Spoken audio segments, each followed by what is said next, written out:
இயேசுவில் பிரியமுள்ள சகோதரர் சகோதரிகளே, இன்று நாம் அனைவரும் தவக்காலத்தின் 2ஆம் நாளில் அடியெடுத்து வைத்திருக்கின்றோம்.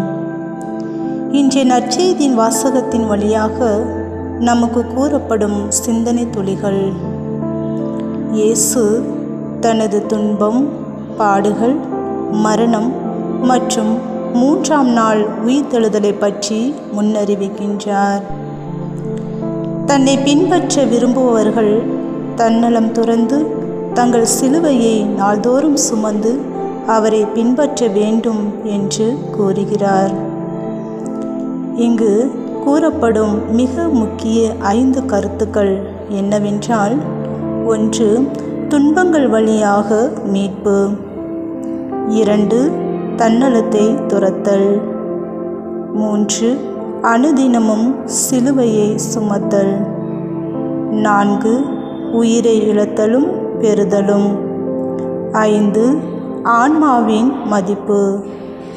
இந்த 5 கருத்துக்களின் வழியாக நம்மை சிந்திக்க அழைப்பது: 1. துன்பங்கள் வழியாக மீட்பு. மானிட மகன் பல துன்பங்களை அனுபவித்து அதிகாரிகளால் கைவிடப்பட்டு கொல்லப்பட்டு 3ஆம் நாளில் உயிர்த்தெழுவார் என்று இயேசு கூறுகிறார். இது சீடர்களுக்கு ஒரு முக்கியமான எச்சரிக்கை. மீட்பு என்பது இன்பமான பாதை அல்ல, அது தியாகத்தின் வழியாக கிடைக்கிறது. 2. தன்னலத்தை துறத்தல். ஒருவன் என்னை பின்பற்றி வர விரும்பினால் அவன் தன்னை முழுமையாக வெறுத்து என்னை பின்பற்ற வேண்டும் என்று இயேசு கூறுகிறார். அதாவது நம்முடைய சுய ஆசைகள், பெருமை மற்றும் பாவமான எண்ணங்களை விட்டுவிட்டு இறைவனின் விருப்பத்திற்கு முழுமையாக கீழ்ப்படிவதாகும். 3. அனுதினமும் சிலுவையை சுமத்தல். சிலுவை என்பது வெறும் துன்பம் மட்டும் அல்ல, அது கிறிஸ்துவுக்காக நாம் ஏற்றுக்கொள்ளும் பொறுப்பு மற்றும் அர்ப்பணிப்பு. இது ஒரு முறை செய்யும் செயல் அல்ல, மாறாக ஒவ்வொரு நாளும் நாம் கிறிஸ்துவுக்காக வாழ வேண்டும் என்பதை குறிக்கிறது. 4. உயிரை இழத்தலும் பெறுதலும்.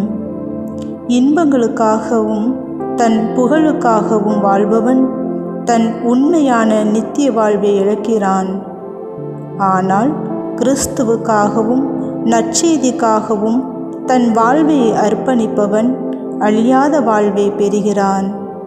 அதாவது இழப்பதன் மூலமே நாம் பெறுகிறோம். 5. ஆன்மாவின் மதிப்பு. ஒருவன் உலகம் முழுவதையும் ஆதாயமாக்கி கொண்டாலும் தன்னை அழித்து கொண்டால் அவனுக்கு லாபம் என்ன? இந்த உலகம் தற்காலிகமானது, ஆனால் ஆன்மா நித்தியமானது. அழியும் செல்வங்களை தேடுவதை விட அழியாத ஆன்மா மீட்பை தேடுவதே சிறந்தது என்று இயேசு கூறுகிறார்.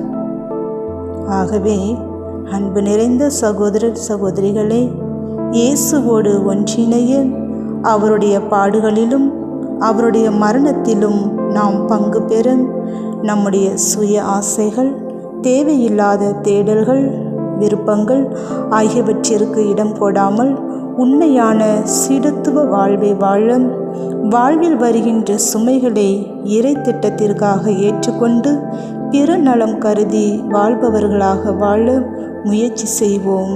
இறைப்பாதையில் நடப்போம்.